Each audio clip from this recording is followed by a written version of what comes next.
ముఖ్యమంత్రి జగన్మోహన్ రెడ్డి చేపట్టిన మేము సిద్ధం బస్సు యాత్ర రోడ్ షోతో నియోజకవర్గం కార్యకర్తల్లో జోష్ పెరిగింది. ప్రజలు ఉత్సాహంగా పాల్గొనగా కార్యకర్తల్లో ఆత్మస్థైర్యం పెరిగినట్టయింది. పశ్చిమ ఎమ్మెల్యే అభ్యర్థి ఆడారి ఆనంద్ కుమార్ కి నియోజకవర్గంలో సానుకూల పవనాలు ఇప్పటికే ఉండగా సీఎం బస్సు యాత్రతో మరింత అనుకూలత పెరిగింది. దీనితో వైసీపీ నేతలు కార్యకర్తల్లో ఉత్సాహం ఉప్పొంగుతోంది. ఆడారి ఆనంద్ కుమార్ విశాఖ డైరీ చైర్మన్ గా అనేక సేవా కార్యక్రమాలు నిర్వహించగా ముఖ్యమంత్రి వైఎస్ జగన్మోహన్ రెడ్డి పశ్చిమ నియోజకవర్గం సమన్వయకర్తగా బాధ్యతలు అప్పగించిన తర్వాత నియోజకవర్గ అభివృద్ధికి కృషి చేశారు. ఈ క్రమంలోనే ప్రజలకు దగ్గరయ్యారు.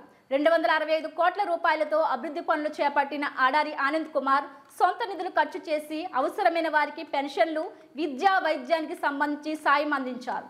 గత 2.5 ఏళ్ల నుంచి నియోజకవర్గంలో రోడ్లు, కాలువలు, తాగునీటి కొండవాలు ప్రాంతాల్లో రిటైనింగ్ వాల్ నిర్మాణాలు వంటి పనులు చేపట్టారు. దీంతో ఆడారికి నియోజకవర్గంలో ఇమేజ్ పెరిగింది. సేవ చేసే నాయకుడు కావాలని నియోజకవర్గం ప్రజలు కోరుకుంటున్నారు.